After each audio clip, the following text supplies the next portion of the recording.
අයිබෝවන් දරුවනේ දැන් ඔය රටේ පවතින තත්ත්වය නිසා ඔයාලයි අපි අතර පන්ති නවත්තලා දැන්ට සති 5ක් විතර කාලයක් වෙනවා. මේ කාලය තුල තවත් මේ කාලය වැඩි වෙනව මිසක් අඩු වෙන්නේ නැහැ. මොකද අපිට පන්ති ආරම්භ කිරීමට මට දැනෙන හැටියට තව සති 4ක් 5ක් ඉන්න වෙනවා. තවත් බලාගෙන හිටියොත් ඔයාලගේ පාඩම් කටයුතු අතපසු වෙන නිසා ඔයාලා පාඩම් පිළිවෙලට සැලසුම් කර නොගත්තොත් උසස් පෙළ විභාගයේ අගෝස්තු තිබ්බත් නැතත් උසස් පෙළ විභාගයේ අගෝස්තු තිබ්බත් නැතත් ඔබ අධ්‍යාපන කටයුතු වලින් ඈත් වෙන නිසා ඔබව නැවත අධ්‍යාපන කටයුතු වල යොමු කරගන්න ඒ වගේම අගෝස්තු මාසේ උසස් පෙළ තිබ්බත් නැතත් අපේ විෂය නිර්දේශයේ වැඩ කටයුතු ඉදිරියට කරගෙන යන්න බලාපොරොත්තුෙන් මේ පාඩම් මාලාව ඔබ වෙත ගේනවා. සමහරලාට තාක්ෂණික ගැටලු නිසා ජංගම දුරකථනයක් නැතිකම එහෙම නැත්නම් ගෙදර ඩේටා නැතිකම හෝ වෙන හේතුවක් නිසා සමහර දරුවන්ට මේ පාඩම් වලට එකතු වෙන්න බැරි වෙන්න පුළුවන්. එහෙම වුණොත් ඒ පාඩම් අපි පටිගත කරනවා, රෙකෝඩ් කරනවා. ඒවා පන්ති ආරම්භ කරාට පස්සේ ඒවා පන්ති දවසේදී දැනුවත් කරලා වෙන දවසක කරන්න අපි බලාපොරොත්තු වෙනවා. ඒ කියන්නේ මේ පාඩම් නැවත පන්තියේදී කරන්නේ නැහැ. රෙකෝඩ් කරපු පාඩම් දරුවන්ගේ අවශ්‍යතාවයේ පරිදි අපි ඔබගේ පන්ති ආරම්භ කරාට පස්සේ දැනුවත් කරලා නැවත පන්තියේදී පටිගත කරපු පාඩම් නැවත භාවිතා කිරීමක් කරන්න පුළුවන් වෙනවා. ඒ නිසා මේ පාඩම් වලට පුළුවන් හැම දරුවෙක්ම සම්බන්ධ වෙන්න. මේ පාඩම් සාමාන්‍ය පන්තියේ පාඩම ලෙස යොදා ගන්න. කම්මැලි නැතුව ඊට ඕනෑකමින් පන්තියේ වැඩ කටයුතු වලට සම්බන්ධ වෙන්න. අපි මුලින්ම කළමනාකරන ගිණුම් කරන කොටස කරමු. මේ දරුවෝ දන්නවා ගිණුම් කරණය කියන විෂය ප්‍රධාන කොටස් දෙකකට කඩනවානේ මූල්‍ය ගිණුම් කරණය සහ කළමනාකරන ගිණුම් කරණය කියලා. අපි මෙතෙක්කල් කතා කරලා තියෙන්නේ මූල්‍ය ප්‍රකාශ හදලා තියෙන්නේ ඊළඟට ලෙජර් ගිණුම් හදලා තියෙන්නේ ශේෂ පිරික්සුම් හදලා තියෙන්නේ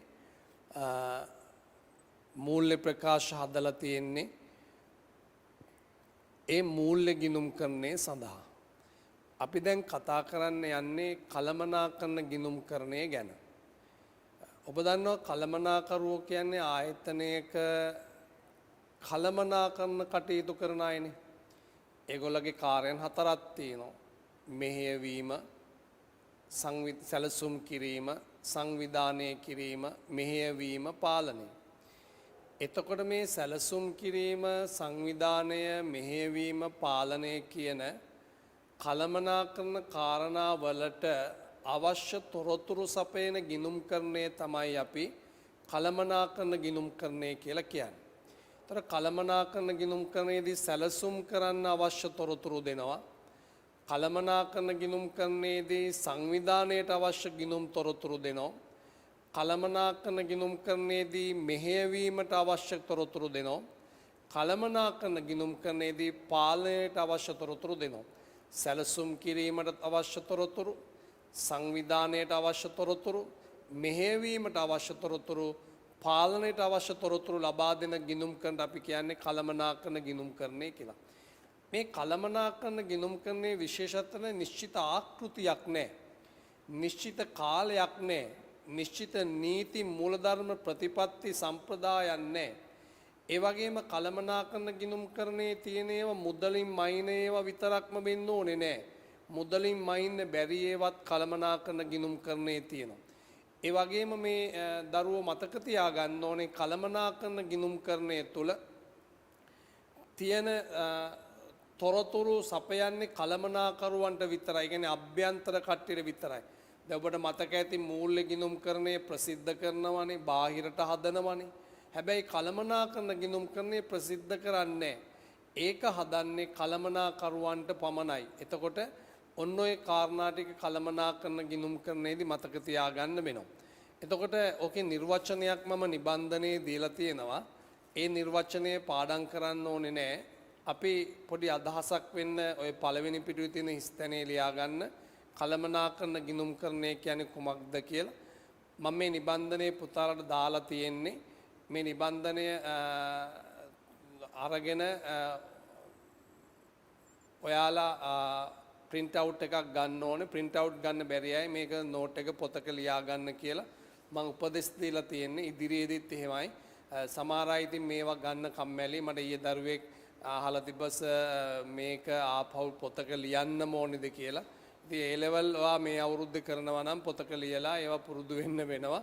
නැත්නම් කම්මැලිකමේ ඉන්නේ නැතුව ඉතින් දැන් මේ කොරෝනා වලින් ඔබට අහිමි වෙච්ච මාස දෙක කියන්නේ පැය 24ම ගෙදර ඉන්න මාස දෙක කියන්නේ ඔබට දෙය දුන්න වාසනාවක්. ඒ වාසනාවේ සමහර අය ප්‍රයෝජන ගත්ත මුළු මෙතෙක්කල් කරපු විෂය නිර්දේශය ආර්ථික විද්‍යාව හරි ව්‍යාපාර අධ්‍යයනය හරි ගිණුම්කරණය හරි මුළු විෂය නිර්දේශයේම ඒ දරුවෝ ගෙදරට වෙලා සම්පූර්ණම තුන් පාරක් විතර බලලා තියෙනවා. ඒකට ආයි බලන්න දෙයක් නැහැ. සමහර දරුවෝ ඉන්නවා තව කවද්ද අපි බලන්නේ කියලා දැන් එහෙම බලලා දැන් හරියටම මැයි මාසේ 12 වෙනිදා ඉඳලා අප්‍රේල් මාසේ අද 22 වෙනිදා 23 වෙනිදා වෙනකොට ලොකු කාලයක් ගිහිල්ලා තියෙන. එතකොට ඒ කාලේ යනකොට සමහර දරුවෝ මුකුත්ම කළා නැහැ. සමහර දරුවෝ වැඩ ඉවර කරගෙන බොහොම සතුටින් ඉන්න ඉදිරි වැඩ ටික. දැන් අර මුකුත් නොකරපු දරුවෝ අහනවා සිලබස් එකෙන් මහයිද අන්තිම ටික අහයිද අන්තිම ටික ඕනේ නැති වෙන්නේ. ඉතින් අන්තිම ටික කොහොමද බලන්න අපි කරලා නැහැනේ ඔය දරුවන්ට. ඒ නිසා ඒ වගේ වෙලාවකදී ඒ වගේ මෝඩ ප්‍රශ්න අහන්න නැතුව ඔයාලගේ වැඩ ටික ඉක්මනට වැඩ ටික ඉවර කරගන්න අපි ගුරුවරු ලෙස අපේ වගකීමෙන් මේ දෙන්නේ. දැන් උදාහරණයක් මම මේ පාඩම කරයි කියලා පුතාලගෙන් මුදල් අය කිරීම බලාපොරොත්තු වෙන්නේ මම මගේ වගකීම තියෙනවානේ. අවුරුදු දෙකකට ඔයාලා අපිව විශ්වාස කරගෙන ආපු ඒ වගකීම තියෙනවා. එන්නේ වගකීම තමයි මම මේ ඉටු කරන්නේ. එහෙම නැතුව කිසිම දෙයක් බලාපොරොත්තු වෙන්නේ. ඒ නිසා මම විෂය නිර්දේශය ආවරණය කරන විභාගයේ අගෝස්තු තිබ්බත් කවදා තිබ්බත් ඒක අපි සැලසුම් සහගතව කරන්නේ. එතකොට ඔයාලගේ පැත්තෙන් වෙන්න ඕන දේවල් ටික ඔයා ඉටු කරන්න වෙනවා. නැත්තම් මේක කරගන්න බැරි වෙයි. හරි. ලියන්න ඉතින් පළවෙනි පිටුවේ එතන ඉඳ තියෙන තැන සැලසුම් කිරීම සංවිධානය කිරීම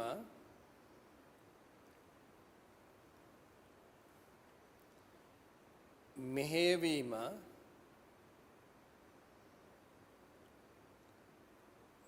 හා පාලනය වැනි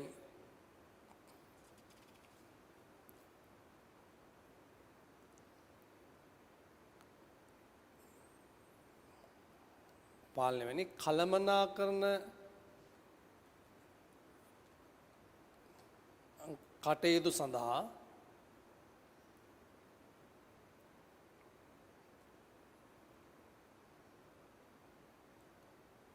මූල්‍යමය හා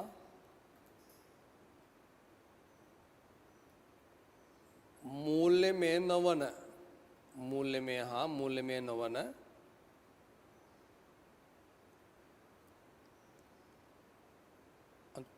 තොරතුරු සපයන ගිණුම්කරණය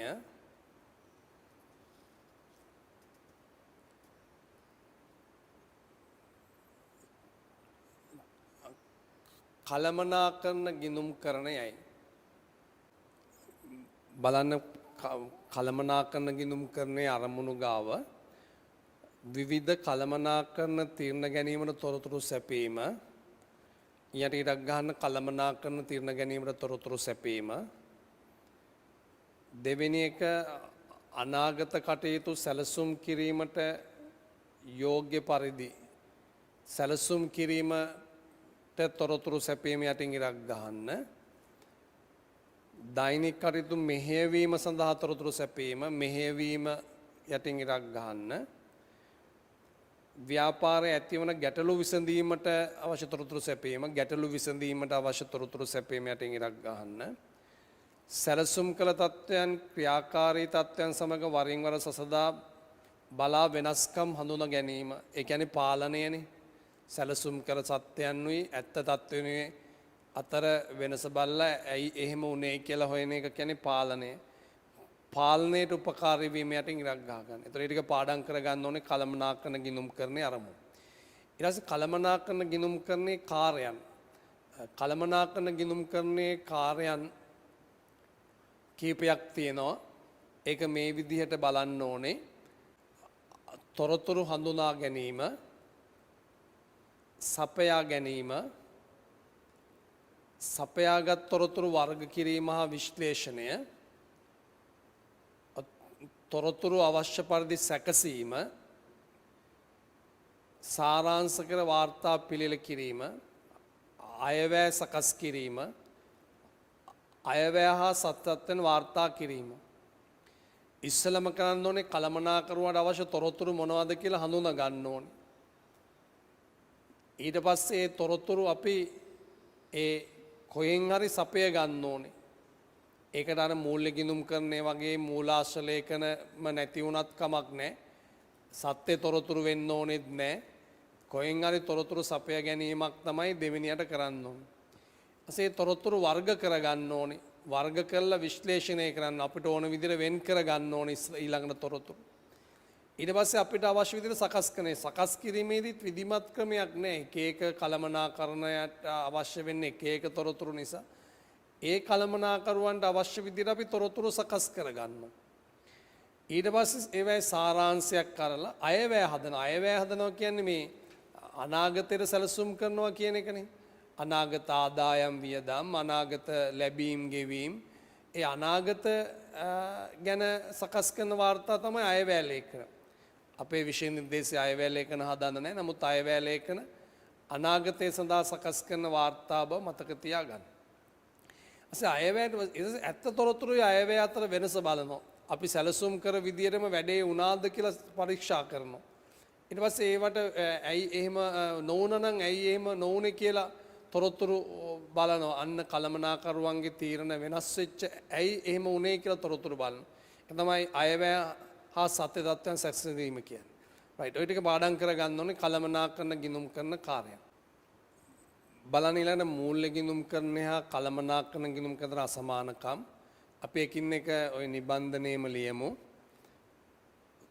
ඉස්ලාම තොරතුරු ප්‍රයෝජන ගන්නා පාර්ශව කළමනාකරන ගිණුම් කරන ලියන්න කළමනාකරුවන් නැත්නම් අභ්‍යන්තර පාර්ශව කියලා.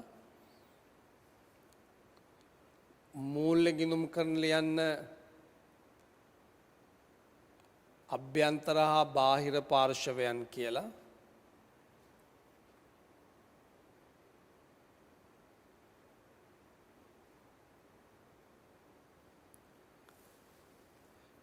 ඊළඟ තොරතුරු ස්වභාවයට ලියන්න මුදලින් මැනිය හැකි, මුදලින් මැනිය නොහැකි තොරතුරු කියලා. මුදලින් මැනිය හැකි හා මුදලින් මැනිය නොහැකි තොරතුරු.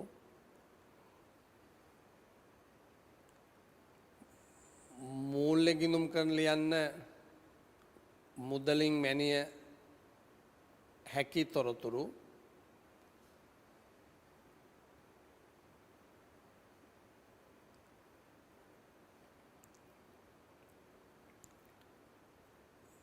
නෛතික අවශ්‍යතාවයට ලියන්න නෛතික අවශ්‍යතාවක් නොවේ කළමනාකරන ගිණුම් කරණය.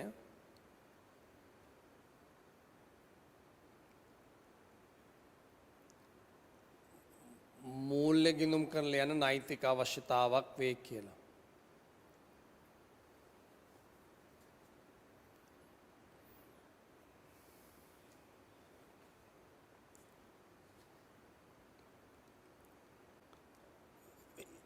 අවධානය යොමු කරන කාලය ලියන්න වර්තමාන හා අනාගත කාලය. වර්තමාන තොරතුරු වලින් අනාගතය ඇස්තමෙන්තු කරනවනේ.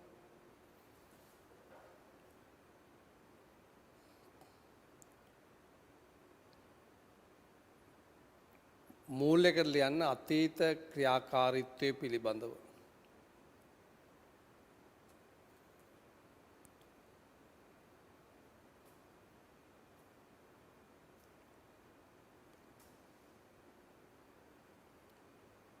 වාර්තා අනාවරණය වන කාලය ලියන්න.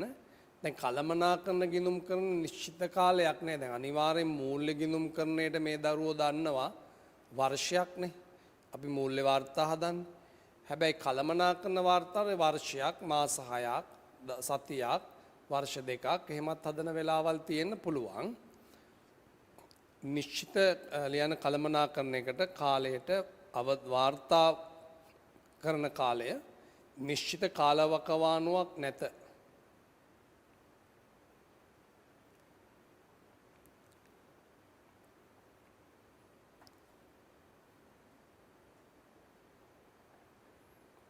මූල්‍ය වාර්තා සාමාන්‍යයෙන් ගිණුම් වර්ෂයක් සඳහා සකස් කෙරේ.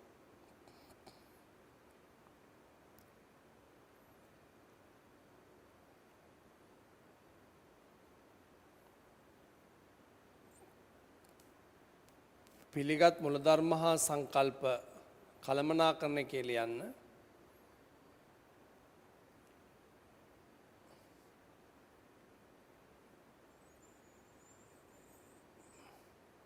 මුලධර්ම හා සංකල්ප නොමැත.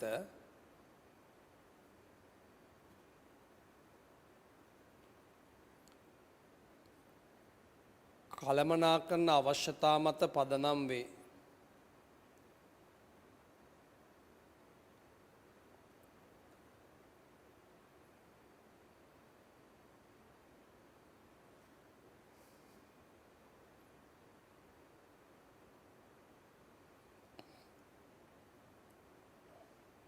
මූල්‍ය කරලා යන්න ගිණුම් ප්‍රමිත ආදියට අනුකූලව සකස් කළයි.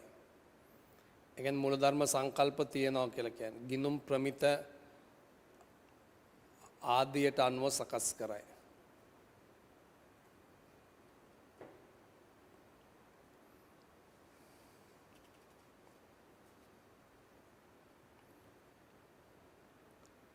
ඊළඟ වාර්තා සැකසීම සිදුවන ශේෂ්ත්‍රය සාමාන්‍යයෙන් මූල්‍ය ගිණුම් කරන වාර්තාව හදන්නේ මුළු ආයතනයකට එකක්නේ. නේ? දැන් මංචි කම්පැනියට මූල්‍ය ගිණුම් කරන එක නම් මුළු මංචි කම්පැනියටමනේ. කළමනාකරන ගිණුම් කරන එහෙම එකක් නෑ. එක එක අංශයකට පුළුවන්. එක එක දෙපාර්තමේන්තුවකට පුළුවන්. එක් සේවකයෙක්ට වුණත් පුළුවන්. කණ්ඩායමකට පුළුවන්. යන්ත්‍රයක වැඩ කරන අයට පුළුවන්. එහෙම අංශයකට මොනවා හරි ප්‍රදේශයක ප්‍රාදේශීය සාකාවට කළමනාකරන එහෙම නිශ්චිත ඒකකයක් ශේෂ්ත්‍රයක් නෑ. ලියන්න ශේෂ්ත්‍රය නිශ්චිත ශේෂ්ත්‍රයක් නොමැත.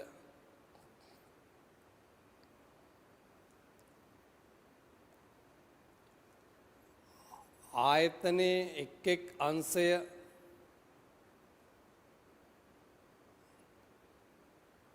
වෙන වෙනම සැලකිල්ල ගත හැක.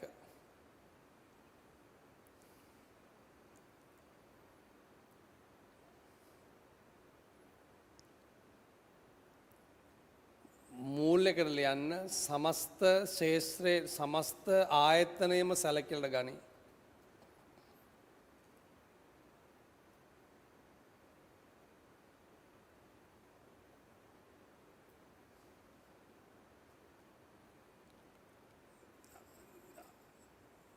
අසේ අනිකුත් විෂයන් එක්ක තියෙන සම්බන්ධය දැන් මූල්‍ය ගිණුම් කරණය සම්බන්ධ වෙන්නේ ගිණුම් කරණයත් එක්ක විතරයි. හැබැයි කළමනාකරන ගිණුම් කරණය ආර්ථික විද්‍යාව සංඛ්‍යානය වගේ විෂයන් එක්කත් සම්බන්ධ වෙනවා. ඒ නිසා අනිත් විෂයන් එක්ක සම්බන්ධ වෙන ගිණුම් කරණය තමයි කළමනාකරන ගිණුම්. මූල්‍ය ගිණුම් කරණය ගිණුම් කරණයට විතරයි අදාළ. ලියන්න අනිකුත් විෂයන් එක්ක තියෙන සම්බන්ධතාවය ආර්ථික විද්‍යාව සංඛ්‍යානය වැනි විෂයන් සඳහාද තොරතුරු සපයයි.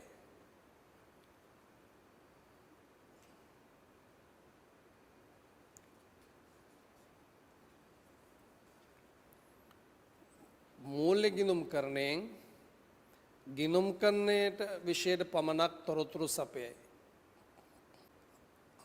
අපි ඊළඟ බලමු මේ කළමනාකරන ගිණුම් කරන විෂයේදී භාවිතා වන විවිධ පද කියලා පොඩි අදහසක් කියලා දෙන්න. මේක මේ වචන ටික තේරුම මේ දරුවෝ දැනගන්න ඕනේ. ඉස්සලම පිරිවැය කියන වචනය. දැන් මේ පිරිවැයක් කියන වචනේ වියදමක් කියන වචනේ ගොඩක් වෙලාවට අපි එකක් ලෙස හඳුනගන්නේ වැය කිරීම නැත්තම් කැපකිරීම සම්පත්වල කැපකිරීම ගෙවීම කියන ඒවා කොටස් දෙකකට කඩනවා පිරිවැය සහ වියදම් කියලා. සම්පත්වල කැපකිරීම වැය කිරීම ගෙවීම අපි කොටස් දෙකකට කඩනවා පිරිවැය හා වියදම් කියලා. දරුවෝ මතක තියාගන්න පිරිවැයක් කියලා කියන්නේ භාණ්ඩ සේවා නිෂ්පාදන කරන කැපකිරීම.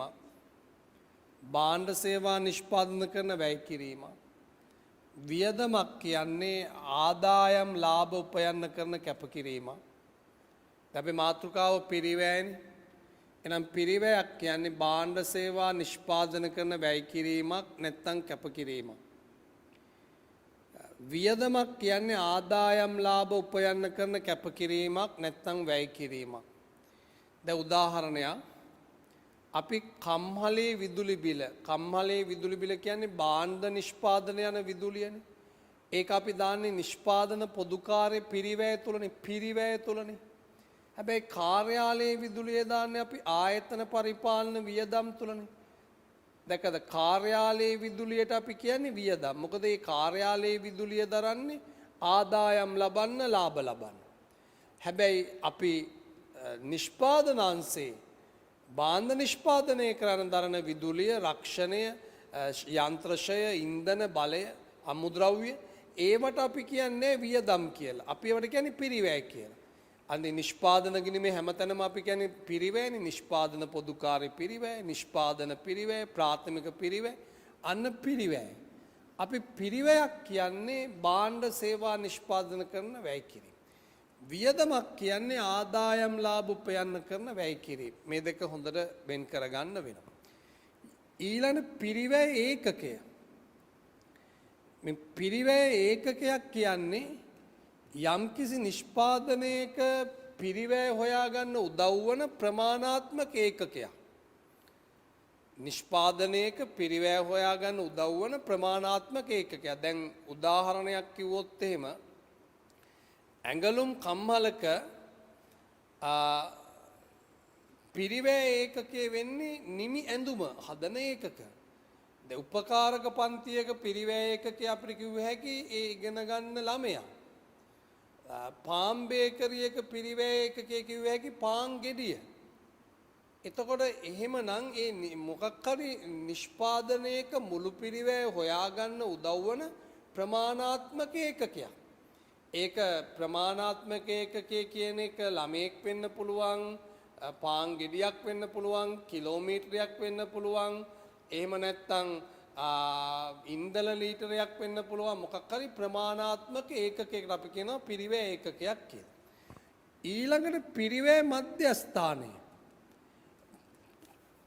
පිරිවැය මධ්‍යස්ථානය කියන්නේ ඒකත් පිරිවැය එකතු කරගන්න ස්ථානයක්.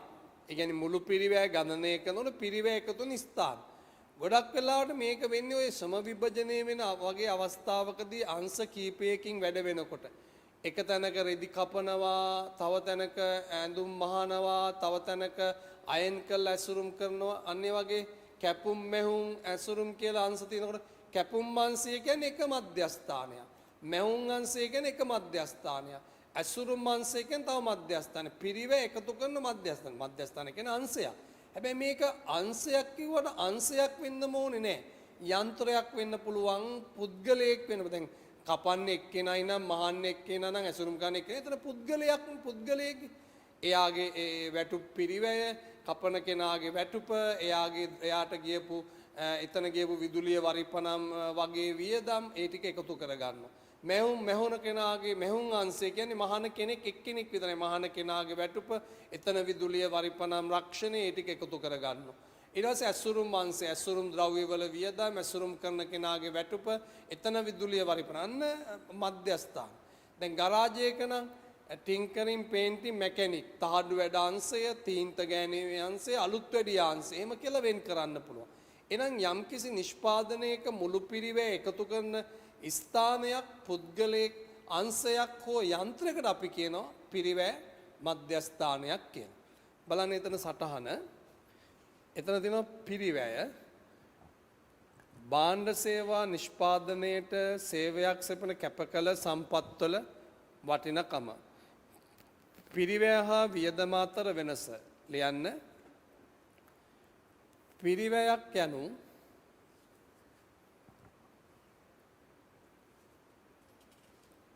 භාණ්ඩ සේවා නිෂ්පාදනයේදී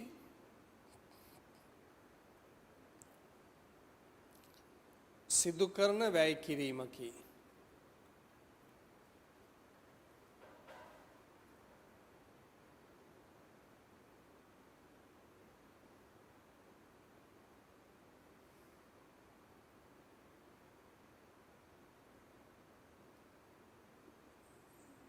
වියදමක් යනු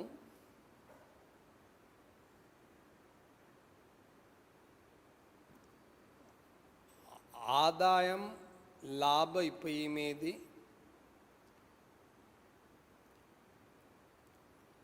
සිදු කරන වැය කිරීමකි.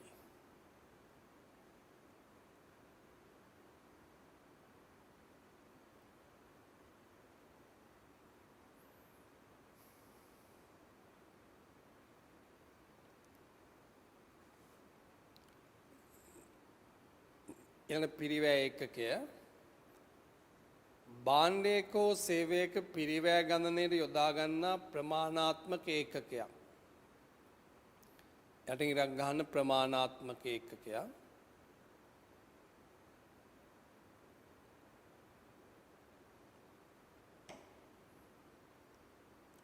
එතන ලියන්න උදාහරණ.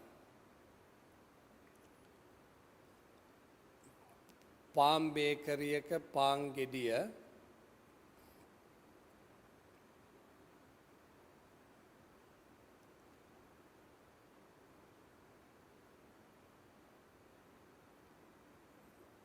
උපකාරක පන්තියක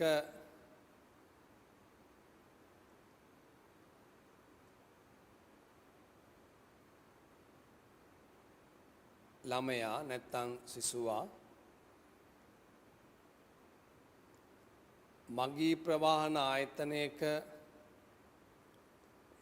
මාර්ග කිලෝමීටර්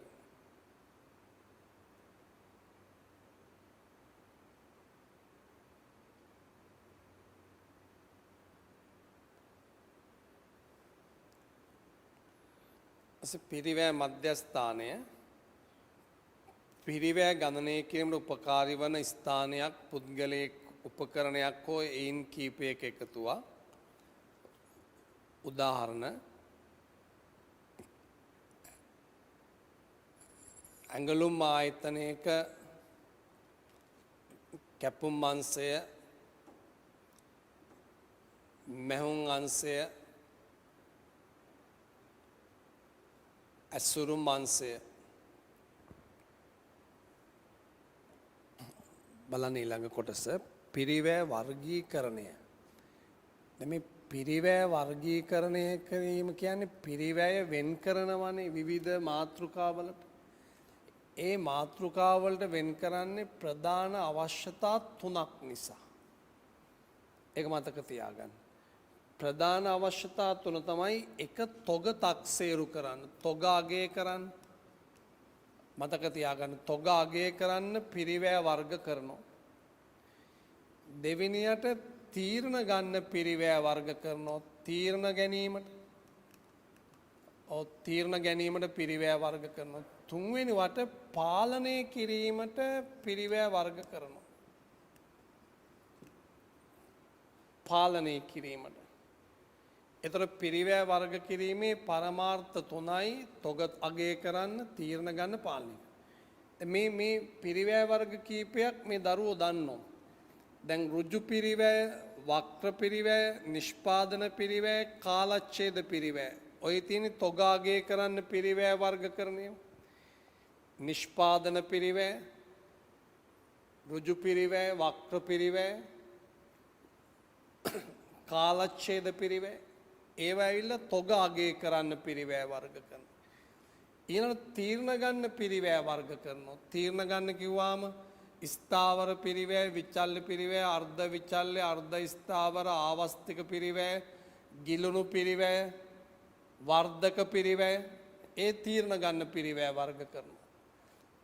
තීරණ ගන්න. ඊට පස්සේ පාලනය කිරීම සඳහා පිරිවැය වර්ග කරනවා. පාලනය කළ හැකි සහ පාලනය කළ නොහැකි කියලා වර්ග කරනවා. ඔය තියෙන පිරිවැය වර්ග කිරීමේ පරමාර්ථ තුන මතක තියාගන්න. තොගාගේ කරන්න පිරිවැය වර්ග කරනවා, තීරණ ගන්න පිරිවැය වර්ග කරනවා, පාලනය කරන්න පිරිවැය වර්ග කරනවා. තොගාගේ කරන්න පිරිවැය වර්ග කරන ඍජු පිරිවැය, වක්‍ර පිරිවැය, නිෂ්පාදන පිරිවැය, නිෂ්පාදන නොවන පිරිවැය, කාලච්ඡේද පිරිවැය, කාර්ය පිරිවැය, ක්‍රියාවලි පිරිවැය. ඒ වගේම තීරණ ගන්න පිරිවැය වර්ග කරන ස්ථාවර පිරිවැය, විචල්්‍ය පිරිවැය, අර්ධ විචල්්‍ය, අර්ධ ස්ථාවර, අදාළ පිරිවැය, ගිලුණු පිරිවැය, ආවස්තික පිරිවැය, ආන්තික පිරිවැය කියලා. ඊපස්සේ පාලනය කරන්න පුළුවන් හා පාලනය කරන්න බැරි කියලත් අපි පිරිවැය වර්ග කරනවා. අපි බලමු ඔය කතා කරපු පිරිවැය වර්ගීකරණ ඇතුලේ තියෙන පිරිවැය වර්ග කීපයක් අපි හඳුනා ගන්න.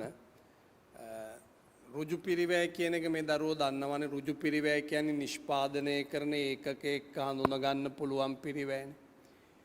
එතෙන්දී නිෂ්පාදනය කරන ඒකක සමග වෙනස් වන පිරිවැය කියලා කියන්න එපා. ඒක වැරදි. නිෂ්පාදනය කරන ඒකක සමග වෙනස් වෙන කිව්වොත් ඒක විචල්්‍ය පිරිවැය. මම මෙතන කිව්වේ නිෂ්පාදනය කරන ඒකක සමග හඳුනා ගන්න පුළුවන්. දැන් උදාහරණයක් කිව්වොත් එimhe උළු කැටෙත් එක්ක මැටි හඳුනා ගන්න පුළුවන්නේ. කමිසෙත් එක්ක රෙදි හඳුනා ගන්න පුළුවන්නේ කමිසෙකට යන රෙදි කියලා. අන්න ඒක ඍජු පිරිවැය. ඇඟලුම් සේවිකාවක වැටුප කියන්නේ කමිසෙට ඍජුවම දායක වෙන අයනේ. ඒගොල්ලෝ ඍජු ශ්‍රමිකයෝ. ඒගොල්ලෝ ඍජු පිරිවැය. ඒතර ඍජුවම දායක වෙනවා නම් ඍජුවම දකිනවා නම් ඒක ඍජු පිරිවැය. අවසාන නිෂ්පාත් එක වෙන් කරලා හඳුනා ගන්න පුළුවන්. අන්න ඍජු පිරිවැය.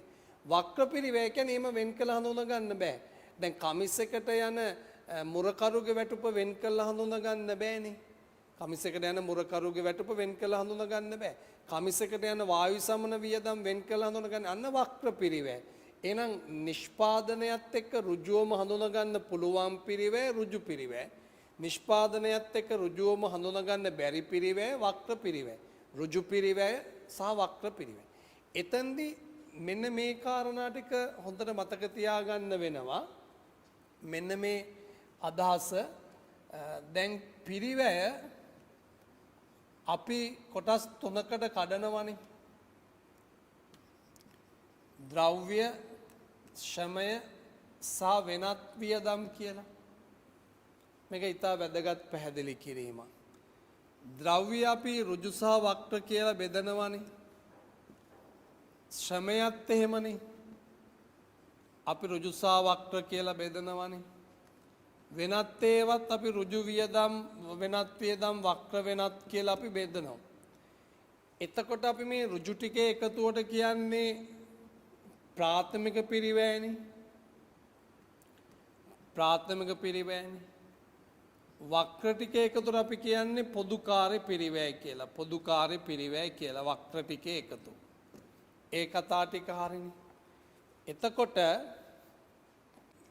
ඍජු ද්‍රව්‍ය, ඍජු ශ්‍රමය, ඍජු වෙනත් වියදම්. මේ ටික ප්‍රාථමික පිරිවැයනේ. මේකද නිෂ්පාදන පොදුකාර්ය. පොදුකාර්ය නෙමෙයි නිෂ්පාදන පොදුකාර්ය. එකතු වුණාමනේ නිෂ්පාදන පිරිවැය. මෙතන පොදුකාර්ය එකතු වුණොත් වෙන්නේ පිරිවැය. ඒක වරදවා ලියන්න එපා. පොදුකාර්ය එකතු වුණොත් වෙන්නේ පිරිවැය. නිෂ්පාදන පොදුකාර්ය එකතු වුණොත් නිෂ්පාදන පොදුකාර්ය කියන්නේ කම්මලයේ වක්‍ර විය. මේකට එකතු වෙනවා නිෂ්පාදන නොවන පිරිවැය. නිෂ්පාදන නොවන පිරිවැය. නිෂ්පාදන නොවන පිරිවැය එකතු වුණාම තමයි මුළු පිරිවැය එන්නේ. මෙන්න මේක චෙක් කරලා ප්‍රශ්න පත්‍රවල ප්‍රශ්න අහලා තියෙනවා. නිෂ්පාදන නොවන පිරිවැයට අපි තියෙන පරිපාලන, බෙදා හැරීම්, වෙනත් මූල්‍ය ඒවා නිෂ්පාදන නොවන පිරිවැය. එතන අපි පරිපාලන හා බෙදා හැරීම් කියලා මම එතන පෙන්වුවේ ඒකයි. එතන මෙන්න මේකත් මතක තියාගන්න. මේ ටික නිෂ්පාදන පිරිවැය මේක නිෂ්පාදන නොවන පිරිවැය නිෂ්පාදන නොවන පිරිවැයට අයිති වෙන්නේ පරිපාලන හා බෙදා හැරීම. වරදවත් තේරුම් ගන්න එපා. මේක නිෂ්පාදන නොවන පොදුකාරය කියලාත් කියනවා. මේ ඔක්කොම මොකද නිෂ්පාදන නොවන පිරිවැය ඔක්කොම වක්‍ර පිරිවැය. කම්මලේ නැතිව එළිය දරන හැම පිරිවැයක්ම වක්‍ර පිරිවැය. නිසා නිෂ්පාදන නොවන එකද නිෂ්පාදන නොවන පොදුකාරය කියලාත් කියනවා. ඒකත් මතක තියාගන්න. පරිපාලන පොදුකාරය බෙදා හැරීම් පොදුකාරය කියලා සමහරු කියනවා. ඒක වැරදි නෑ. ඒකත් මතක තියාගන්න. එතකොට නිෂ්පාදන පිරිවැය කියන්නේ එතකොට යම්කිසි කාල පරිච්ඡේදයක් තුළ නිපදවන භාණ්ඩ සේවාවල පිරිවැයනේ. එතකොට එතන තව වචනයක් ඉගෙන ගන්නවා කාලච්ඡේද පිරිවැය. කාලච්ඡේද පිරිවැය කියන්නේ කාලයට අනුව ගෙවන පිරිවැය. දැන් ඔය කාර්යාලය සේවකයන්ගේ වැටුප් ඒ වඳුනගන්නේ කාලයටනේ. ඒ කාලච්ඡේද පිරිවැයට අයිති වෙන්නේ නිෂ්පාදන නොවන පිරිවැය. නිෂ්පාදන පිරිවැය අයිති වෙන්නේ නැහැ. කාලච්ඡේද පිරිවැය කියන්නේ යම්කිසි කාල පරිච්ඡේදයක් පදනම් කරගෙන ගෙවන කාලානුරූපීව ගෙවන පිරිවැය. එතන බෙදා හැරීමේ පිරිවැය සහ පරිපාලන වියදම් සහ බෙදා හැරීමේ වියදම් අයිති වෙනවා කියන එක මතක තියාගන්න. ඊළඟට අපි ඔය වර්ගීකරණය කරේ තොග තක්සේරු කිරීමනේ. අසෙ තීරණ ගන්න පිරිවැය වර්ග කරන ආකාරය බලමු ඊළඟට. තීරණ ගන්න පිරිවැය වර්ග කරනවා ස්ථාවර පිරිවැය. ස්ථාවර පිරිවැය කියන්නේ නිපදවන ඒකක විකුණන ඒකක අනුව වෙනස් නොවන පිරිවැය. ස්ථාවර පිරිවැය මුළු ස්ථාවර පිරිවැය වෙනස් වෙන්නේ නැහනේ මෙහෙමනේ යන්නේ. මුළු ස්ථාවර පිරිවැය වෙනස් වෙන්නේ නැහැ. නිපදවන ඒකක සමග වෙනස් නොවන පිරිවැය මුළු ස්ථාවර පිරිවැය වෙනස් වෙන්නේ. හැබැයි මුළු ස්ථාවර පිරිවැය වෙනස් නොවුනට මුළු ස්ථාවර පිරිවැය ඒකක වලින් බෙදුවාම සාමාන්‍ය ස්ථාවර පිරිවැය කියන්නේ එකක ස්ථාවර පිරිවැය වෙනස් වෙනවා මේ විදියට. එකක ස්ථාවර පිරිවැය. මෙතන පිරිවැයනේ. මෙතන ඒකකනේ.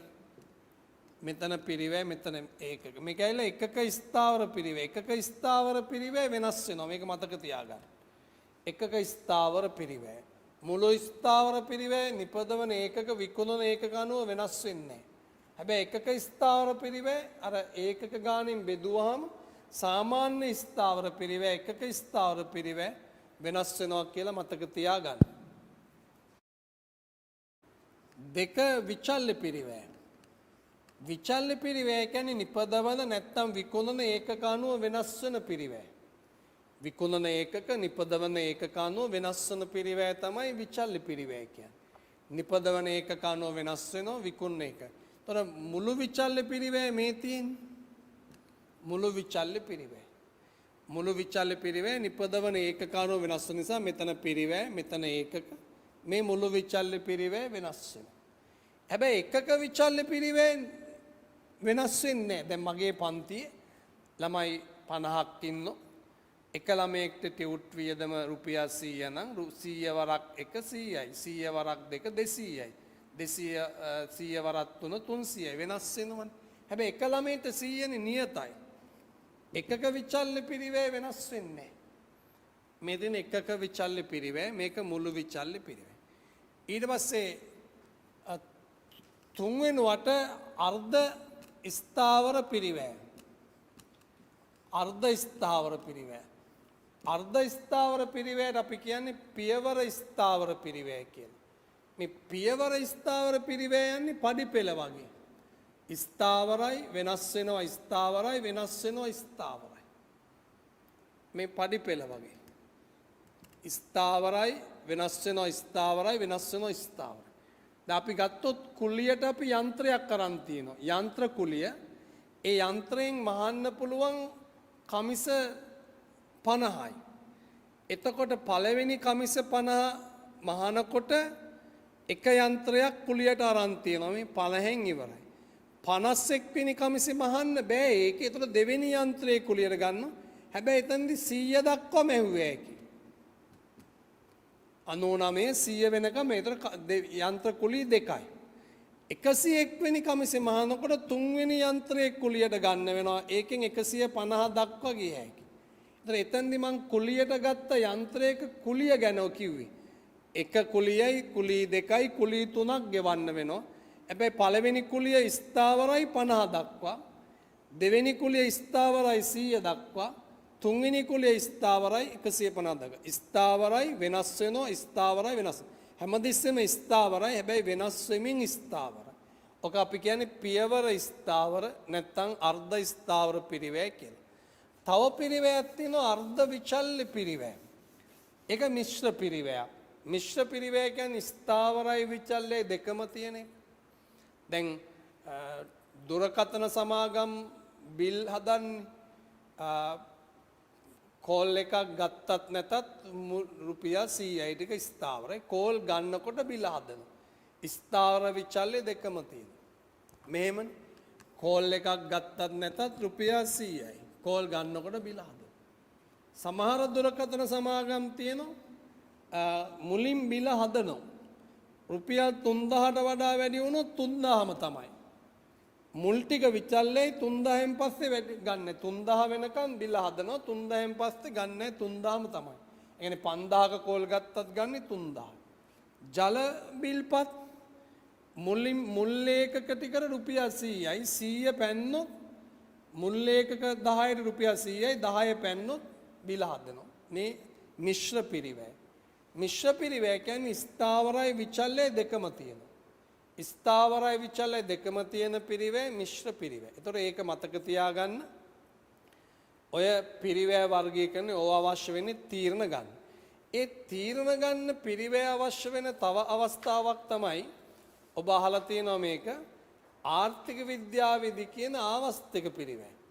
ආවස්තික පිරිවැය කියන්නේ මේ යම්කිසි විකල්ප අවස්ථා තියෙනකොට එක විකල්පයක් තෝරගත්තාම අහිමි වන අනිත් විකල්පයේ වල පිරිවැය.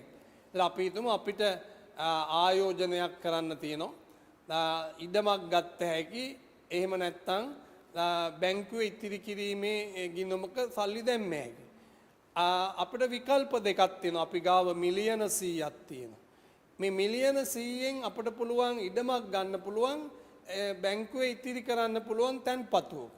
අපි ඉඩම ගත්තොත් අපි තැන්පතුව අපිට අහිමි වෙනවා. ඒ තැන්පතුවේ අහිමි වන පොලිය ඉඩම ගැනීමේ ආවස්තික පිරිවැය වෙනවා. ආවස්තික පිරිවැය කියන සංකල්පය ආර්ථික විද්‍යාවේදී තීරණ ගන්න භාවිතා කරන සංකල්පයක්. ඊළඟට ගිලුණු පිරිවැයයි වර්ධක පිරිවැය. දැන් ගිලුණු පිරිවැය කියන්නේ අපි දැනටමත් දරා ඇති පිරිවැයක්. දැන් අපි උදාහරණයක් ගත්තොත් අපි අලුත් ව්‍යාපෘතියකට යොදා ගන්නවා පරණ ව්‍යාපෘතියක නතර කරපු ව්‍යාපෘතියක පරණ යන්ත්‍රයක්. දැන් අපි හිතමුකෝ අපි ෆැක්ටරි එකක් තියෙනවා අපේ වහපු ෆැක්ටරියක් තියෙනවා. ඒකේ මැෂින් වගේක් තියෙනවා. අපි අලුතෙන් ෆැක්ටරියක් දාන්න හිතාගෙන ඉන්නවා.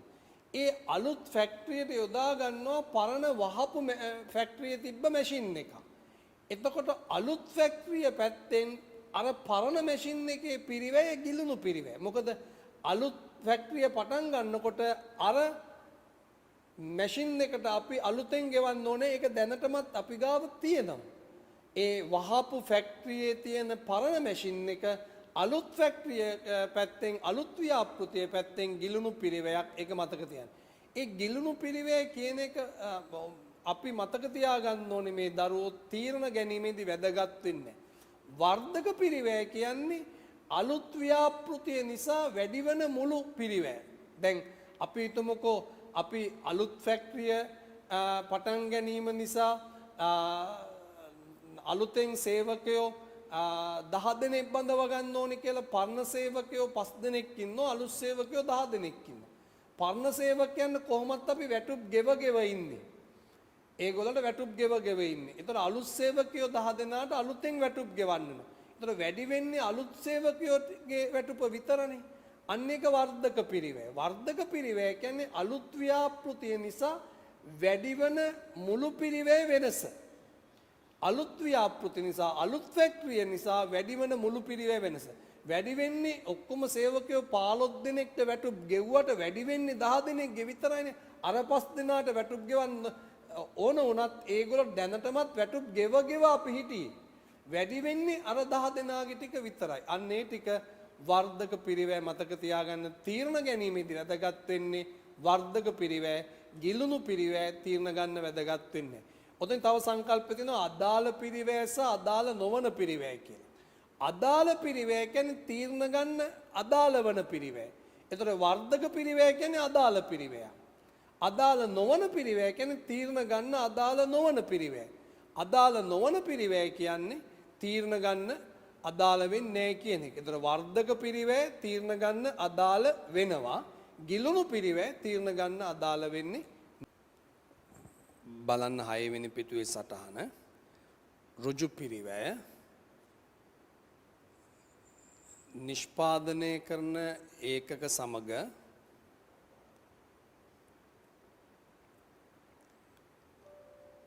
වෙන්කර හඳුනාගත හැකි පිරිවැය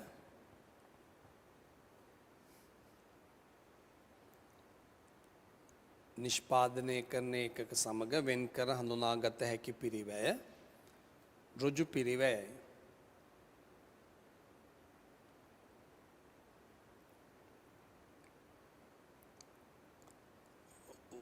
උදාහරණ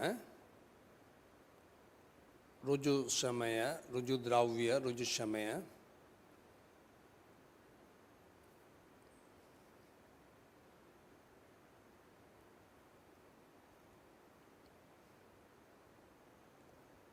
වක්‍ර පිරිවැය යන නිෂ්පාදනය කරන ඒකක සමග වෙන්කර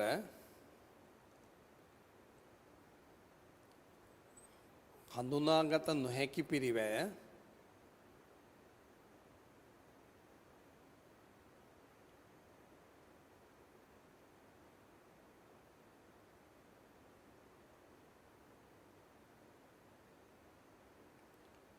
වක්‍ර පිරිවැයයි.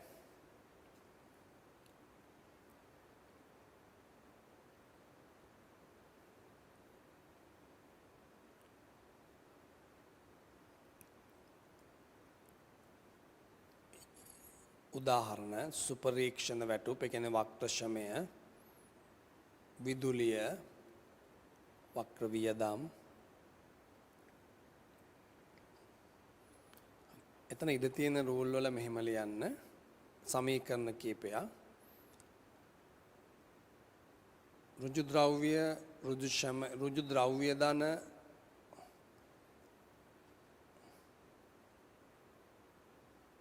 ඍජු ශ්‍රමය ධන ඍජු වෙනත් සමීකරණ වගයක්. ඍජු ද්‍රව්‍ය ධන, ඍජු ශ්‍රමය ධන, ඍජු වෙනත් සමානයි ප්‍රාථමික පිරිවැය.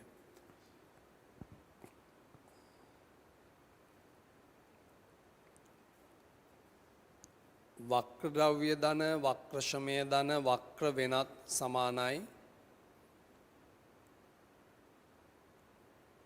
පොදු කාර්ය පිරිවැය. පොදු කාර්ය පිරිවැය.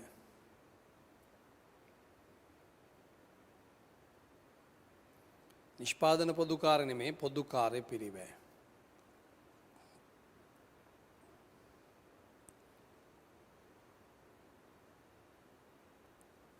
ප්‍රාථමික පිරිවැය ධන නිෂ්පාදන පොදු කාර්ය පිරිවැය සමානයි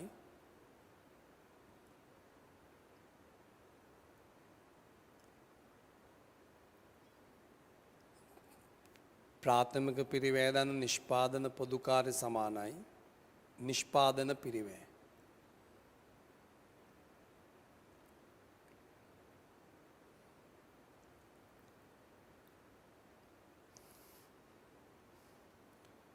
නිෂ්පාදන පිරිවැය ධන නිෂ්පාදන නොවන පිරිවැය සමානයි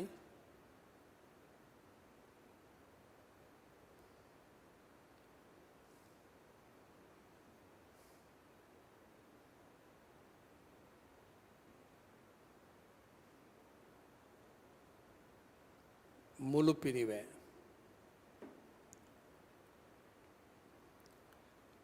එතන ආවන ලියාගන්න නිෂ්පාදන නොවන කියන්නේ පරිපාලන බෙදා හැරීම් කියන එක.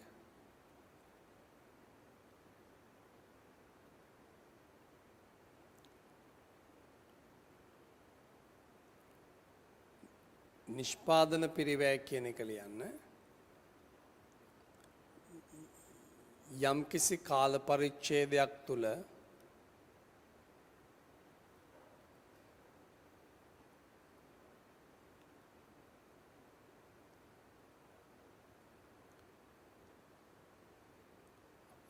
ආයතනයක් නිෂ්පාදනය කළ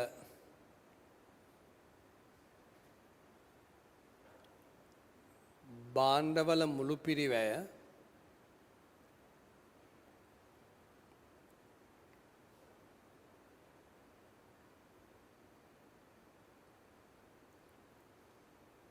නිෂ්පාදන පිරිවැය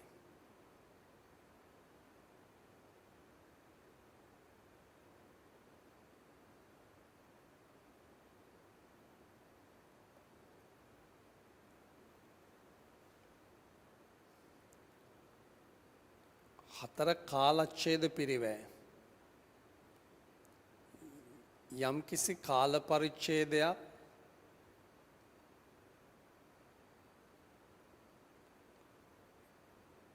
පදනම් කරගෙන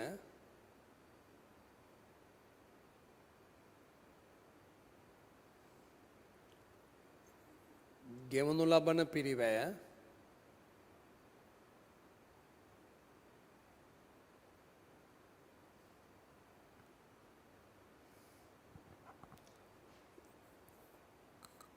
කාලච්ඡේද පිරිවැයයි. එතන උදාහරණ ලියන්න පරිපාලන වියදම් බෙදා හැරීම් වියදම් උදාහරණ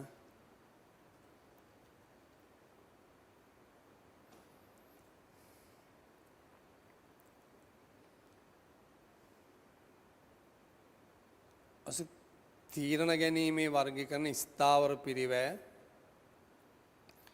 ඒක හරනේ. එතන පොඩි අර බුලට් එකක් දාලා තියෙන පොඩි වරදක් තියෙනවා. ඒකක නිෂ්පාදන පිරිවැය නෙමෙයි දරුවෝ. එතන ඒකක ස්ථාවර පිරිවැය කියලා හදන්න. නිෂ්පාදන පිරිවැය කියලා තිබ්බත් හරි. නමුත් නෝට් එකට අදාළ වෙන්නේ ස්ථාවර පිරිවැය කියන එක. ඒකක ස්ථාවර පිරිවැය කියලා එතන හදන්න. අර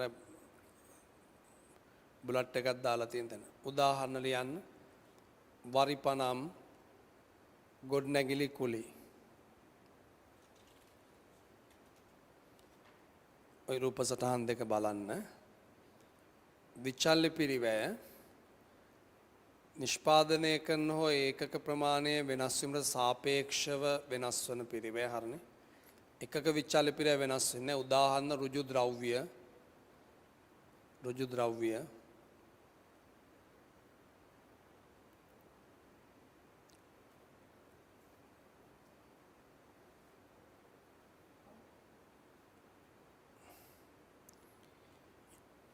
ඒකක මත ගෙවන පුරස්කාරය ඒකක මත ගෙවන පුරස්කාරය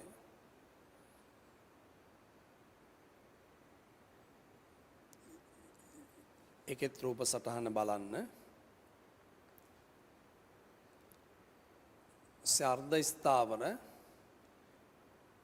යම් ධාරිතා මට්ටමක් දක්වා ස්ථාවරව පැවතින එතනින් පසු ධාරිතා මට්ටම වෙන පියවර වශයෙන් වැඩිවන ස්ථාවර පිරිවැය අර්ධ ස්ථාවර. අපි අර උදාහරණෙම ලියමු. ඒකක 50ක් නිපදවිය හැකි යන්ත්‍රයක් කුලියට ගැනීමෙන් පසු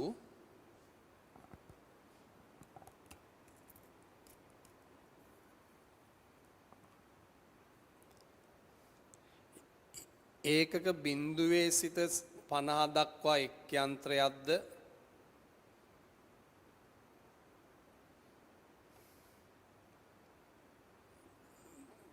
ඒකක 51 සිට 100 දක්වා තවත් යන්ත්‍රයක්ද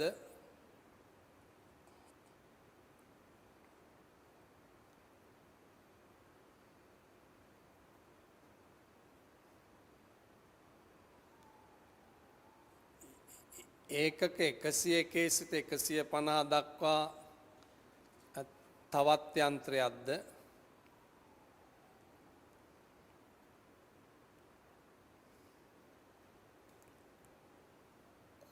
කුලියට ගත යුතු වේ.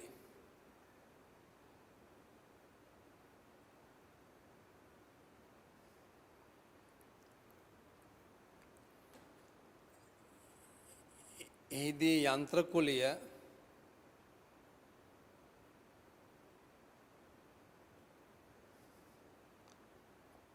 අර්ධ ස්ථාවර පිරිවැයක් වේ.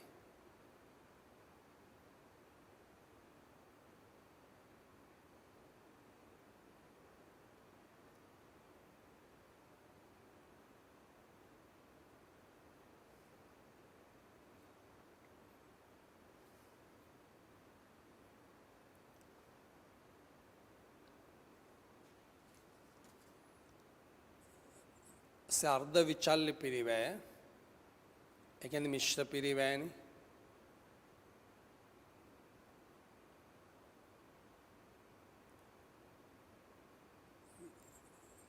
උදාහරණ ලියන්න ස්ථාවර ගාස්තුවක් සහිත ජල බිල්පත්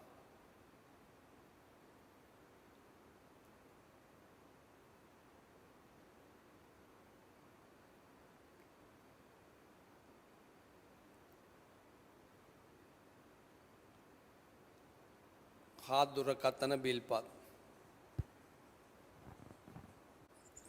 ඊළඟ යන අවස්තික පිරිවැය යම් විකල්ප ක්‍රියාමාර්ගයක් තෝරා ගැනීම නිසා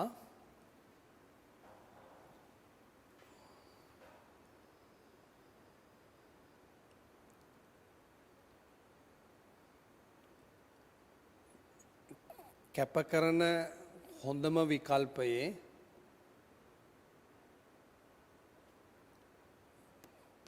ප්‍රතිලාභය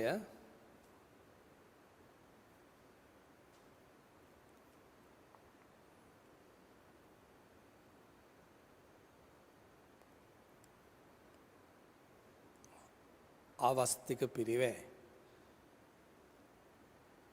මම හිතන උදාහරණ දෙන්න යන්නේ මේ දරුවෝ උදාහරණ දන්නවනේ ආර්ථික විද්‍යාවේදී. අවශ්‍ය වුණ උදාහරණයක් මතක තියාගන්න. ආයෝජනයක් කරන්න තියෙන අවස්ථාවකදී ඉඩමක් ගැනීමට සහ ඉතිරි කිරීම තැන්පතුවක් තැන්පත් කරන්න පුළුවන් විකල්ප දෙකක් තියෙනවා. එතෙදි ඉඩම ගත්තොත් ඉතිරි කිරීමේ තැන්පතුවේ පොලිය ඉඩම ගැනීමේ ආවස්තික පිරිවැය වෙනවා. ගිලුණු පිරිවැය ලියන්න. මේ වන විටත් දරා ඇති පිරිවැයක්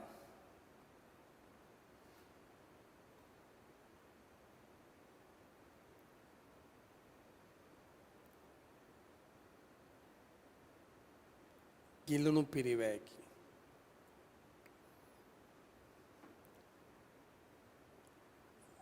ඒක උදාහරණ ලියමු. නව ව්‍යාපෘතියකට යොදා ගන්නා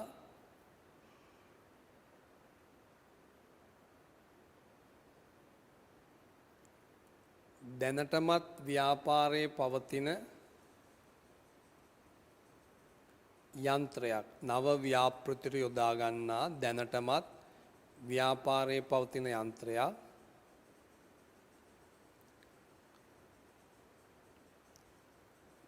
නව ව්‍යාපෘතියට ගිලුණු පිරිවැයකි. යන්ත්‍රයක පිරිවැය කියලා දාමුනේ දරුවෝ. යන්ත්‍රයක පිරිවැය නව ව්‍යාපෘතියට ගිලුණු පිරිවැයකි.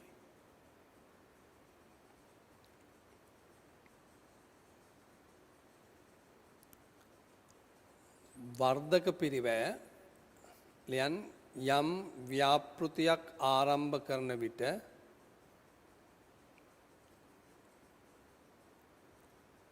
මුළු පිරිවැය වන වැඩිවීම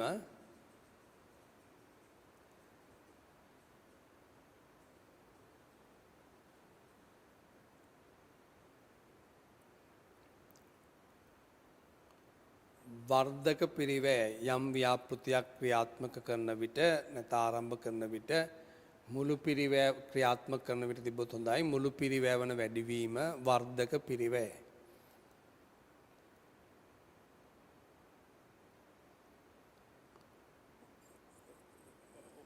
උදාහරණ නව ව්‍යාපෘතිය නිසා සේවක වැටුප්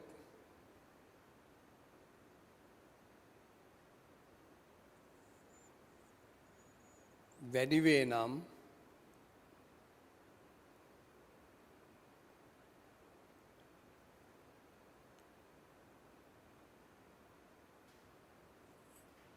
එම වැඩිවන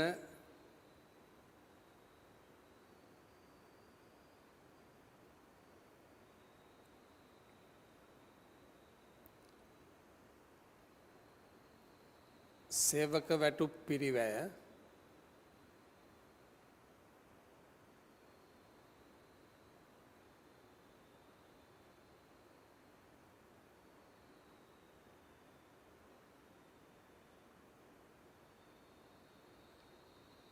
වර්ධක පිරිවැය. එතන අවසාන එක අදාළ සහ අදාළ නොවන පිරිවැය. ලියන්න යම්කිසි තීරණයක් ගැනීම සඳහා ඍජුව අදාළ වන පිරිවැය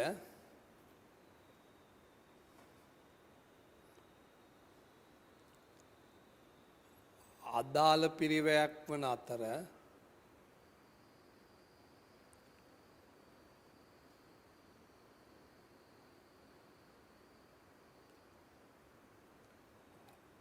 තීරණ ගැනීමට අදාළ නොවන පිරිවැය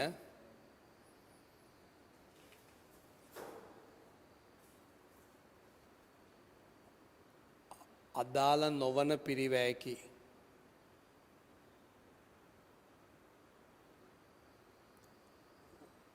උදාහරණ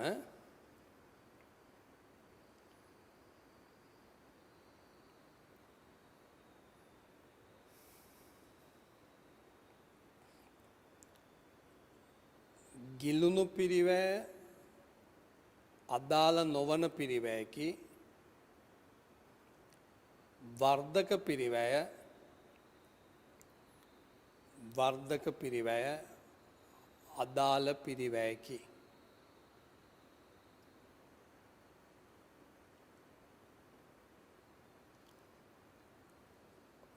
හරි. අපි මේ පාඩමේ අවසාන කොටස මේ පිරිවැය වර්ගීකරණයේ මුලින්ම අපි වර්ගීකරය තොග තක්සේරු කරන්න. ඍජු ද්‍රව්‍ය, ඍජු ශ්‍රමය, නිෂ්පාදන නොවන ඊළඟට කාලච්ඡේද පිරිවැය එල තොග තක්සේරු කරන්න. අපි තීරණ ගැනීමේදී වර්ග කරා ස්ථාවර පිරිවැය, විචල්්‍ය පිරිවැය, අර්ධ විචල්්‍ය, අර්ධ ස්ථාවර, ගිලුණු පිරිවැය, වර්ධක පිරිවැය, ආවස්තික පිරිවැය, අදාළ නොවන කියලා. අවසාන වර්ගීකරණය පාලනය කළ හැකි බව. ආයතනයක සේවකයෙක්ට හරි කළමනාකරුවෙක්ට හරි තමන්ගේ සීමාව තුළ යම්කිසි පිරිවැයක් පාලනය කරන්න පුළුවන් නම් අපි ඒකට කියන්නේ පාලනය කළ හැකි පිරිවැය කියලා. දැන් උදාහරණයක් අතිකාල දීමනා කළමනාකරුවෙක්ට පාලනය කර හැකිනේ. නේ?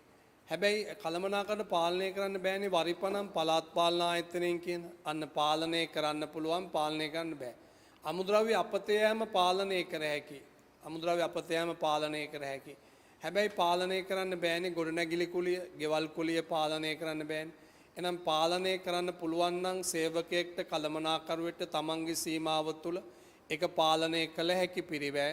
එසේ කරන්න බැයි නම් පාලනය කරන්න බැරි පිරිවැය. බලන්න එතන සටහන. පාලනය කළ හැකි පිරිවැය. කළමනාකරුවෙක්ට හෝ පුද්ගලයෙකුට පවතින වගකීම මත තමන්ගේ සීමාව තුළ යම් පිරිවැයක් වැළැක්වීම හෝ අවම කරන්න පුළුවන් නම් ඒක පාලනය කර. උදාහරණ ලියන්න. අතිකාල දීමනා අමුද්‍රව්‍යයේ අපතේ යෑම. අතිකාල දීමනා අමුද්‍රව්‍ය අපතේ යෑම. ඊළඟ පාලනය කළ නොහැකි එකට උදාහරණ ලියන්න. වරිපනම් ගොඩනැගිලි කුලී. බලන්න මේකේ අභ්‍යාස. විවිධ ඇඟලුම් නිෂ්පාදනය කරන සමාගමක පිරිවැය අයිතම 11ක් දීලා මෙයාලා කියනවා එකිනෙක පිරිවැය අයිතමේ පහත වර්ගීකරණයේ උචිත කොටුවල ලකුණු යොදමින් පහතගයන් වර්ග කරන්න. නිෂ්පාදන නොවන පිරිවැය ඍජු වක්‍ර ලෙස වර්ග කරන්න ඕනේ නෑලු. නිෂ්පාදන නොවන ඒවා ඍජු වක්‍ර කියලා දාන්න ඕනේ නෑලු. බලමු පළවෙනි එක උපාංග පිරිවැය. උපාංග පිරිවැය කියන්නේ ආයතනයක ද්‍රව්‍ය වුණාට ඒක නිෂ්පාදනයත් එක්ක හඳුනා ගන්න බෑ. ඒක වක්‍ර පිරිවැයක්. ඒ වගේම එක විචල්යයි ඒ වගේම එක නිෂ්පාදනයි ඒක කම්මලේ එකක්. යන්ත්‍රශය ඍජු පිරිවැයක් නෙමේ වක්‍ර පිරිවැයක්. යන්ත්‍රශය ස්ථාවරයි ඒකත් කම්මලේ නිෂ්පාදන. උපකරණශය කාර්යාල උපකරණශය කියන්නේ නිෂ්පාදන නොවන එකන්නේ. ඒ නිසා ඍජුවක් ලෙස වර්ග කරන්න ඕනේ නෑ කියලා ඒගොල්ලෝ කිව්වා. ඒක ස්ථාවරයි උපකරණශය ස්ථාවරයි නිෂ්පාදන නොවන. රෙදිවල පිරිවැය රෙදි කියන්නේ අමුද්‍රව්‍ය නිසා ඍජු පිරිවැයක් විචල්යයි නිෂ්පාදන. ඊළඟට මහානායකගේ වේතන කියන්නේ ඍජු පිරිවැයක් ඒක මාසික වේතන කියන නිසා ස්ථාවරයි නිෂ්පාදන. තත්ත්වපාලනයේ වක්‍ර පිරිවැයක් ඒකත් ස්ථාවරයි තත්ත්වපාලනය ඒකක අනුව වෙනස් වෙන්නේ වක්‍ර පිරිවැයක් ස්ථාවරයි නිෂ්පාදන. විකුණුම් මත පුරස්කාරය කියන්නේ නිෂ්පාදන නොවන එකන්නේ පුරස්කාරය කිව්වොත් නිෂ්පාදන විකුණුම් මත පුරස්කාරය කිව්වොත් නිෂ්පාදන නොවන. ඒ නිසා රුජුවක්ක කියලා වෙන් කරන්න යන්නේ නැහැ මම. විචල්යයි විකුණුම් මත කියන නිසා විචල්යයි නිෂ්පාදන නොවන විකුණුම් මතනේ. ඊළඟට මහාන මැෂින් වල ලිහිසි ද්‍රව්‍ය වක්‍ර වියදමා අපි ඒක ගමුකෝ ස්ථාවරයි කියලා. මොකද ලිහිසි ද්‍රව්‍ය කියන එක ඒකක අනුව වෙනස් වෙන්නේ නැහැ කියලා අපි හිතමු. නිෂ්පාදන විකුණුම් කොමිස් නිෂ්පාදන නොවන එකක් නිසා මං ඍජු වක්‍ර කියලා වෙන් කරන්න යන්නේ නැහැ. හැබැයි විකුණුම් කොමිස් විචල්යයි විකුණන ඒකක අනුව වෙනස් වෙනවා නිෂ්පාදන නොවන. නැව් ගාස්තු ඇඟලුම් අපනයනය කිරීම කියන්නේ පොතේ විකුණුම් එකක්නේ.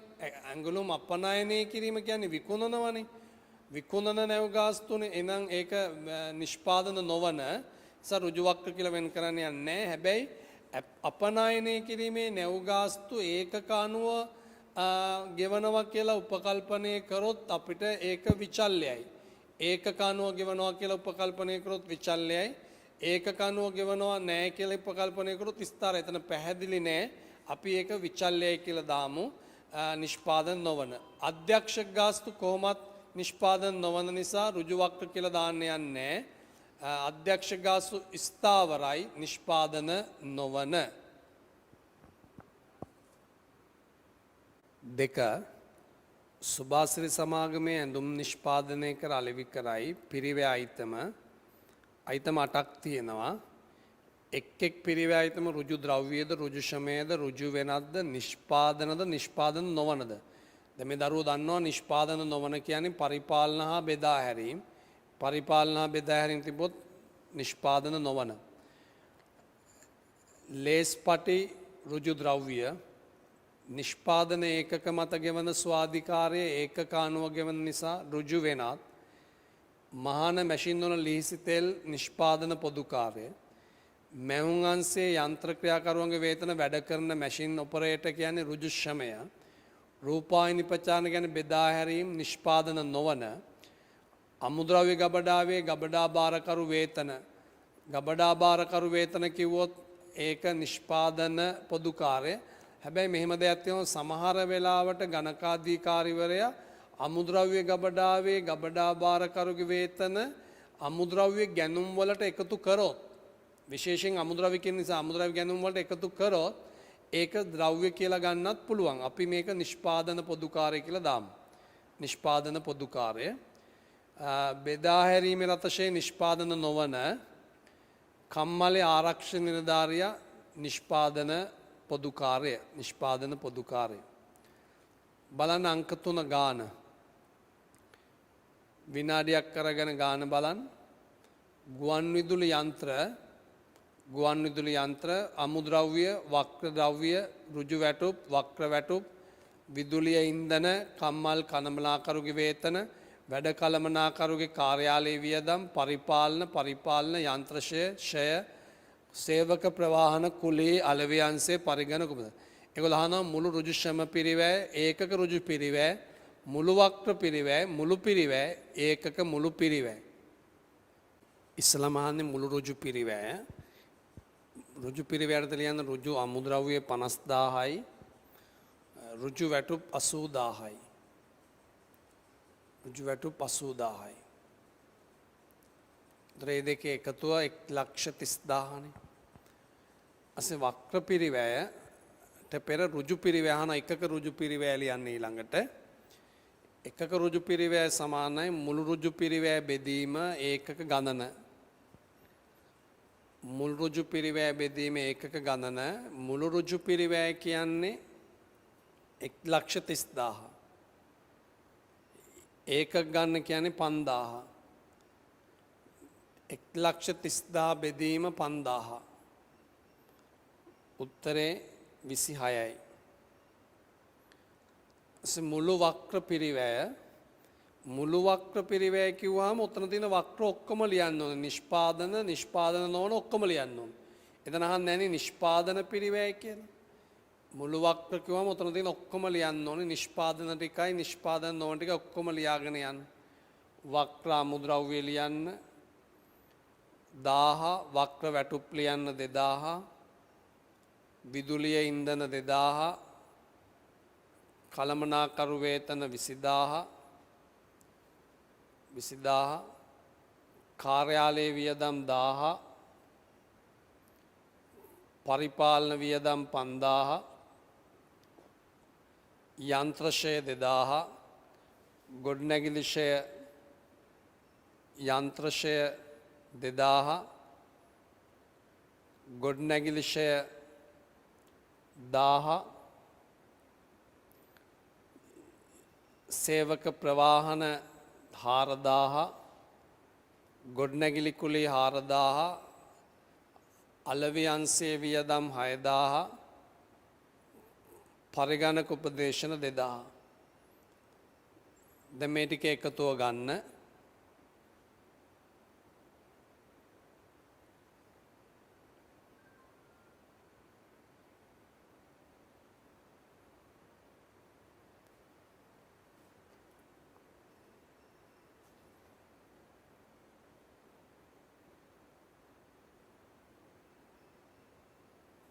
හැටදාහක් එනවා. එස මුළු වක්‍ර පිරිවැය තමයි අංක 3. මුළු පිරිවැය කියන්නේ ඒතර ඍජු පිරිවැය වක්‍ර පිරිවැය දෙක එකතුවනේ. මුළු පිරිවැය කියන්නේ ඍජු පිරිවැය ධන වක්‍ර පිරිවැය එකතුව. 1,90,000යි 1,30,000 ධන 60,000නේ. අස එකක මුළු පිරිවැය බෙදීම ඒකක ගණන උත්තරේ 1,90,000 බෙදීම 5,038. ඒක අමාරු නෑ. මේකේ නිෂ්පාදන නොවන නිෂ්පාදන ටිකත් වෙන් කරගන්න පුරුදු වෙන්න ඕනේ. වක්‍ර පිරිවැයට දාපු ඒවා නිෂ්පාදන නොවන තියෙනවා. බලන්න එතන අවසාන ප්‍රශ්නේ 4. ප්‍රශ්නාංක 4. ගමන්මළු නිෂ්පාදන ආයතනයක තොරතුරු ස්ථාවර පිරිවැය විචල්්‍ය පිරිවැය දීලා තියෙනවා. පරිවර්තන පිරිවැය, ගිලුණු පිරිවැය, කාල පිරිවැය, ආවස්තික ප්‍රාථමික ඍජු ද්‍රව්‍ය නිෂ්පාදන නොවන. මේ හිස්තැන් පුරවමු. ගමන්මළු නිෂ්පාදන යොදා ගැනෙන සම් ඍජු ද්‍රව්‍ය පිරිවැය වන අතර එය ඍජු පිරිවැය ලෙස වර්ගීකරණය කරනු ලැබේ. පිරිවැය හැසිරීම අනුව සම් විචල්්‍ය පිරිවැය ලෙසද වර්ග කර ඇත. ගමන්මළු නිෂ්පාදනයේ ඍජු ද්‍රව්‍ය හැර අනිකුත් සියලු පිරිවැය ඍජු ද්‍රව්‍ය හැර අනිකුත් සියලු පිරිවැය නිෂ්පාදන ක්‍රියාව ඍජු ද්‍රව්‍ය හැර අනිකුත් පිරිවැය පරිවර්තන පිරිවැය. දැන් ඒකේ පොඩ්ඩක් මේ කතාව බලන්න වෙනවා. ඍජු ද්‍රව්‍ය ඍජු ශ්‍රමය